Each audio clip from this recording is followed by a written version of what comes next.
So hello guys, respiratory system ख़त्म कर दिया था हमने। अब हम एक 12th का टॉपिक ले रहे हैं जो कि बहुत इंपॉर्टेंट है और बहुत लोगों ने बोला है कि जेनेटिक्स पढ़ाओ, तो जेनेटिक्स आज स्टार्ट करने वाले हैं हम। तो हम बेसिक से चलेंगे क्योंकि ये बहुत वेटेज रखता है और बहुत इंपॉर्टेंट भी है नीट के अगर इससे देखें तो चलिए हम स्टार्ट करते हैं जेनेटिक्स से, जिसका नाम है principles of inheritance and variation. तो इसमें हम मेनली क्या पढ़ेंगे कि ये बच्चे जो होते हैं वो माँ बाप से अलग क्यों होते हैं, माँ बाप के कुछ कैरेक्टर भी मिलते हैं, वो क्यों मिलते हैं, ये कैसे हो पाता है। अब ऐसा तो नहीं है कि जैसा माँ दिखती है या उसका फादर दिखता है सेम उसका बच्चा भी दिखता है, एग्जैक्ट सेम तो नहीं दिखता, बिल्कुल कॉपी नहीं दिखता, कुछ वेरिएशंस आते हैं। हो सकता है कि मतलब अगर पापा का बाल ब्लैक हो तो बच्चे का थोड़ा ब्राउन हो जाता है। ऐसा कैसे हो जाता है? क्योंकि वो माता पिता हैं, उसके बच्चे हैं, तो वो अलग कैसे हो जाता है। ठीक है, वो देखेंगे। फिर देखेंगे कि उनके कुछ कैरेक्टर्स आते भी हैं, वो कैसे आते हैं, सब पढ़ेंगे हम इसमें। तो यही इस टॉपिक का मेन मोटो है कि ये होता कैसे है, साइंस इसके पीछे का साइंस। तो हम देखते हैं इनहेरिटेंस क्या होता है। तो इनहेरिटेंस कुछ नहीं, जो कैरेक्टर्स पेरेंट्स से प्रोजेनी में आ रहे हैं, प्रोजेनी मतलब बच्चे, पेरेंट्स और उनके बच्चे में जो कैरेक्टर पास हो रहे हैं उसको क्या बोल देते हैं हम, इनहेरिटेंस।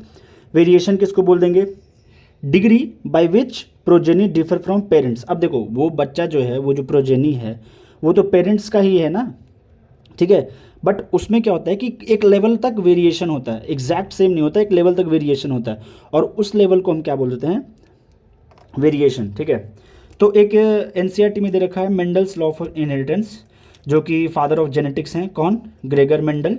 ठीक है, इन्होंने ही शुरुआत की थी, एक्सपेरिमेंट किया था। ये एक्चुअली एक गार्डन में काम करते थे, तो ये एक्सपेरिमेंट कर रहे थे, किस पे एक्सपेरिमेंट कर रहे थे, गार्डन पीस पे कर रहे थे। इन्होंने 7 साल तक एक्सपेरिमेंट किया था, 1856 टू 1863।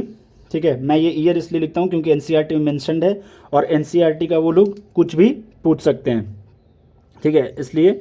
और इन्होंने क्या किया था कि स्टैटिस्टिकल एनालिसिस किया था, मतलब कि मैथ्स लगाया था।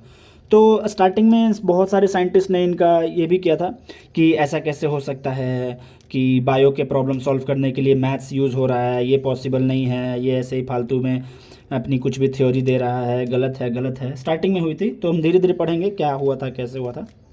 ठीक है, मेंडल परफॉर्म्ड आर्टिफिशियल पॉलिनेशन या क्रॉस पॉलिनेशन। क्रॉस पॉलिनेशन मतलब बता दूं सिर्फ कि किसी प्लांट के स्टेमन से उसका पॉलन ग्रेन्स निकालना और किसी और प्लांट्स के फ्लावर के स्टिग्मा पे पॉलन ग्रेन्स रखना, इसी को क्या बोलते हैं, पॉलिनेशन। ठीक है, तो उन्होंने क्रॉस पॉलिनेशन किया था ट्रू ब्रीडिंग पी लाइन्स पे।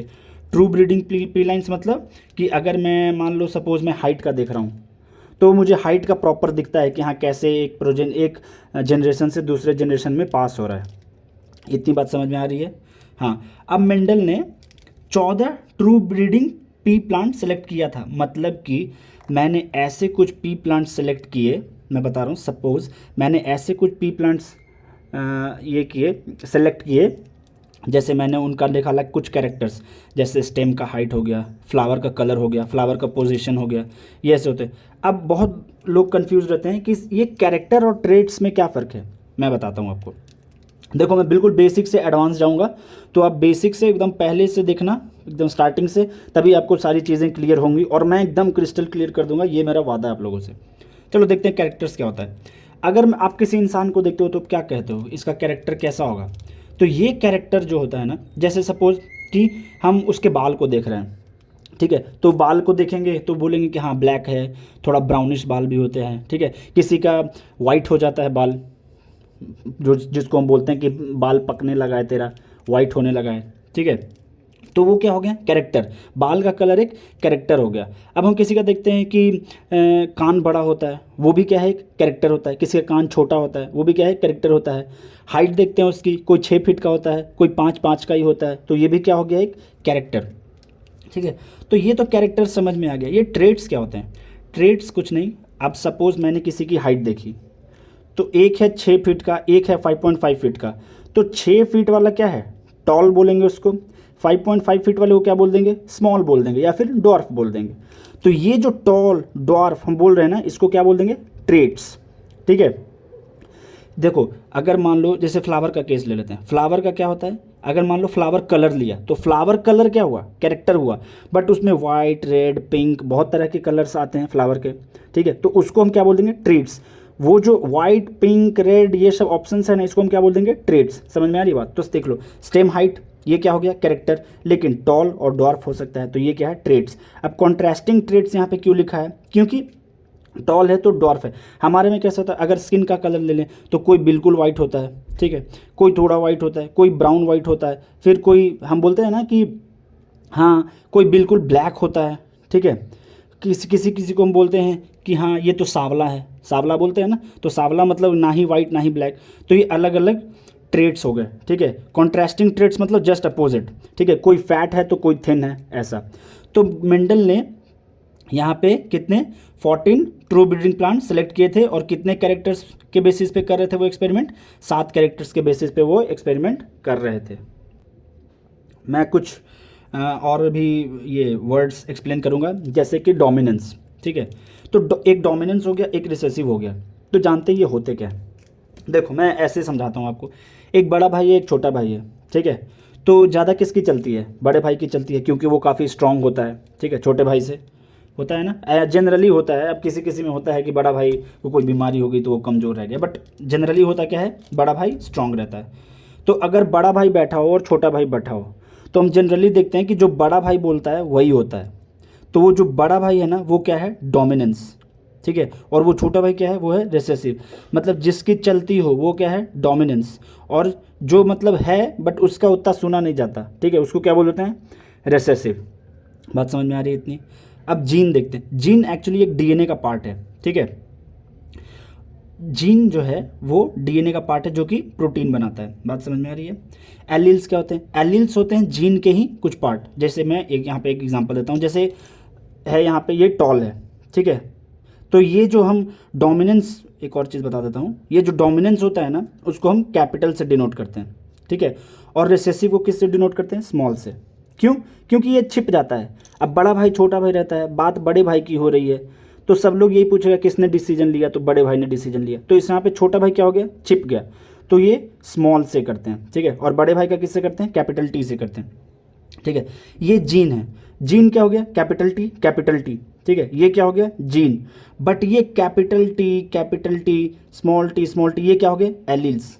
मतलब जीन के जो टाइप्स होते हैं, टाइप्स बोल सकते हैं यहाँ पे, उसको क्या बोल देंगे हम, एलील्स बोल देंगे। अगर मैं बोलूँ कैपिटल टी ये क्या है, तो इसको बोल दूंगा जीन, बट मैं बोल दूंगा ये कैपिटल टी में ये कैपिटल टी क्या है, तो उसको क्या बोल देंगे हम, एलील्स, ठीक है। इतनी बात समझ में आ रही है? हाँ, मैं ये भी बता दूं कि यही डोमिनेंट नहीं हो सकता। हमने क्या किया है कि हमने यहाँ पे स्टेम का हाइट लिया है, इसलिए हम टॉल, डॉर्फ होता है उसमें, तो स्मॉल टी हुआ तो वो डॉर्फ, कैपिटल हुआ तो वो टॉल, ठीक है। अगर मैं फ्लावर कलर लेता, सपोज वायलेट और येलो लेता सपोज, तो वायलेट क्या हो जाता, मान लो कि वायलेट मेरा डोमिनेंट है, ठीक है, येलो क्या हो जाता है, रिसेसिव है। मैं आपको सब अच्छे से समझाऊंगा, अगर थोड़ा भी कुछ प्रॉब्लम भी हो रही है तो चिंता ना करें, मैं सब क्लियर करूंगा आपको। ये हो गया फिनोटाइप। फिनोटाइप मतलब जो हम सामने से देख रहे हैं, ठीक है, फिनोटाइप मतलब जो हमें दिख रहा है, एक्सटर्नल अपीयरेंस जो उसका दिख रहा है, उसको हम क्या बोलते हैं, फिनोटाइप। अब बोलोगे जैसे कि मैंने कोई फ्लावर देखा वो येलो कलर का है, ठीक है, तो हम क्या बोल देंगे कि उसका फिनोटाइप येलो है, ठीक है। बट वो येलो क्यों बना है, कौन से जीन के ये बना है, कारण बना है, उसको हम बोल देंगे जीनोटाइप। अब मैं देख रहा हूँ कि फ्लावर का हाइट क्या है, टॉल है वो, ठीक है, तो वो जो टॉल देख रहे हैं, उसकी जो लंबाई देख रहे हैं बाहर से नेकेड आई से, वो क्या है, उसका फिनोटाइप है। लेकिन वो टॉल किस जीन की वजह से है, कैपिटल टी की वजह से है, या कैपिटल टी स्मॉल टी की वजह से है, वो क्या हो जाता है, उसका जीनोटाइप हो जाता है, ठीक है। तो अब हम ये देखते हैं inheritance of one gene. Actually क्या हुआ कि इसको समझने के लिए इसने मेंडल ने क्या किया कि उन्होंने सिर्फ स्टेम की हाइट ली, और स्टेम की हाइट के अकॉर्डिंग वो क्या करने लगे, अपना एक्सपेरिमेंट्स करने लगे, ठीक है। तो देखो अभी जैसे कि मैंने बताया कि जो डोमिनेंट होते हैं उसको हम किससे डिनोट करते हैं, कैपिटल से। ये कैपिटल टी भी हो सकता है, कैपिटल ए, कैपिटल बी, आपकी मर्जी, आप जिससे मानो। हम नॉर्मली टॉल है तो कैपिटल टी से ले लेते हैं, ठीक है। अगर ये कैपिटल टी रहा, ठीक है, और इसके साथ एक और कैपिटल टी रहा, ठीक है, तब ये कैसा हो जाएगा, टॉल हो जाएगा, क्योंकि दोनों डोमिनेंट हैं। देख पा रहे हो ना, दोनों डोमिनेंट है, तो ये क्या हो जाता है, टॉल हो जाता है। अब एक और आ जाता है कैपिटल टी स्मॉल टी। बड़ा भाई है और छोटा भाई है, तो यहाँ पे क्या हो जाता है, किसकी चलेगी, बड़े भाई की। तो यहाँ पे कौन है, ये डोमिनेंट है और ये रिसेसिव है। तो बड़े भाई की जब चलेगी और ये बड़ा भाई ऑलरेडी है, बड़े भाई ने डिसीजन लिया, तो बड़ा भाई किसके लिए आ रहा है, टॉल के लिए, तो ये भी क्या हो जाएगा, टॉल। अब यहाँ पे मान लो एक स्मॉल टी। अब देखो यहाँ पे कोई बड़ा नहीं है, दोनों छोटे ही हैं, तो दोनों डिसीजन ले सकते हैं, ठीक है। अब ये वाला ले या ये वाला ले, तो ये क्या है, रिसेसिव, तो रिसेसिव में क्या आ जाएगा, डॉर्फ। डॉर्फ मतलब अगर ऐसे ही बोले तो बोना, ठीक है, छोटी हाइट वाले, ठीक है। ये कैपिटल टी टॉल हो गया, capital T small T tall हो गया। अब ये टॉल क्यों हुआ बताओ, ये capital T small T tall इसलिए हुआ क्योंकि यहाँ पे डोमिनेंस चल रहा है, कैपिटल टी का, बड़े भाई का ये डिसीजन को रिस्पेक्ट दिया जा रहा है, माना जा रहा है, ठीक है।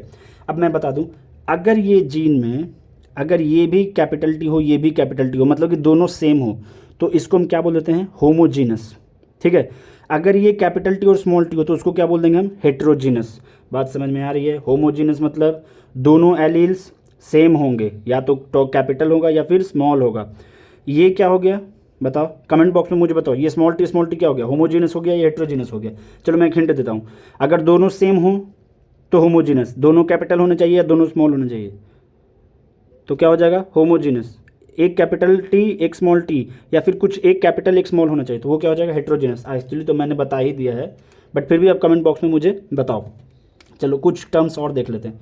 तो यहाँ पे क्या हुआ कि उन्होंने क्या किया कि वो एक्सपेरिमेंट कर रहे थे, ठीक है। तो उन्होंने प्योरली टॉल लिया और प्योरली डॉर्फ, मतलब कि उन्होंने एक कैपिटल टी लिया प्लांट और एक स्मॉल टी लिया प्लांट्स, ठीक है।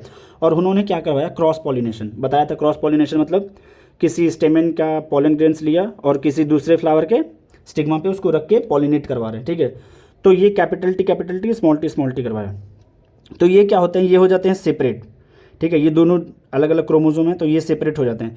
तो एक कैपिटल टी इधर बन गया, एक कैपिटल टी इधर बन गया, और स्मॉल टी का एक स्मॉल टी इधर बन गया, एक स्मॉल टी इधर बन गया, ठीक है।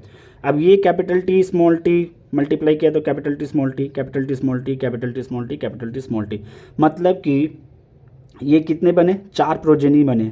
तो उन्होंने देखा क्या कि अब आप एक बात बताओ, जब कैपिटल टी स्मॉल टी हो रहा था तो क्या बन रहा था, टॉल। तो उन्होंने देखा कि अरे मैंने तो एक पेरेंट जो लिया था वो टॉल था, एक पेरेंट लिया था वो डॉर्फ था, बट यहाँ तो सारे टॉल आ रहे हैं, क्योंकि अगर कैपिटल टी स्मॉल टी करेंगे तो 4 के चारों टॉल आएंगे, क्योंकि यहाँ पे डोमिनेंस चलेगा, किसका, कैपिटल टी का चलेगा, ठीक है। ये तो रिसेसिव हो गया, तो यहाँ पे सारे टॉल आ रहे हैं, ठीक है। तो उन्होंने सोचा कि अरे ऐसा कैसे हो रहा है कि ये सारे टॉल हो रहे हैं, चारों टॉल कैसे हो पा रहे हैं, ठीक है। और जब हम बताता हूँ, जब ये पेरेंट्स क्रॉस करके जो उनकी चाइल्ड बनती है उसको हम क्या बोलते हैं, F1 जनरेशन या फिर फर्स्ट फिलियल जनरेशन। अब मान लो कि इनमें से 2 को उठाया, उनका क्रॉस करवा दिया, और फिर जो प्रोजेनी बनी वो क्या हो जाएंगे, F2 जनरेशन, मतलब कि सेकंड फिलियल जनरेशन। फिर वैसे ही करते जाओ, third filial generation, fourth filial generation. बात समझ में आ रही है। ये होगा, हाँ बहुत बच्चे कंफ्यूज होते हैं, ये होगा F1 जनरेशन। ये F1 जनरेशन नहीं होगा, क्योंकि ये तो हमने उठाया है ना, ये हमारा प्रोडक्ट थोड़ी है, ये तो पहले से बना हुआ था, हमने उठाया इसको और क्रॉस करवाया। तो जब हम क्रॉस करवा के जो नया प्लांट बनाते हैं ना, वहाँ से जनरेशन स्टार्ट करते हैं, F1 जनरेशन, जिसको बोलते हैं फर्स्ट फिलियल जनरेशन, ठीक है। तो मैं अभी आपको इतना ही बोलूँगा, आप इतना रिवाइज करो, एक बार देखो, अगर बात समझ में नहीं आ रही तो वापस से जाओ, फिर से देखो, और अगर कोई भी डाउट आ रहा है तो कमेंट बॉक्स में बताओ मुझे, मैं आपको जवाब ज़रूर दूंगा। और हाँ, आपको एकदम बेसिक से लेके एडवांस तक बताऊंगा, इसमें कोई कमी नहीं होगी, सारी बातें समझ आएगी, ये मेरी गारंटी है, ठीक है। तो अभी के लिए इतना रिवाइज कर लो, आप NCERT की रीडिंग डालो, और नीट में बहुत ये वेटेज वाला टॉपिक है, तो इसको अच्छे से कवर करेंगे, ठीक है। तो पढ़ते रहेंगे, ठीक है। फिर मिलते हैं नेक्स्ट वीडियो में।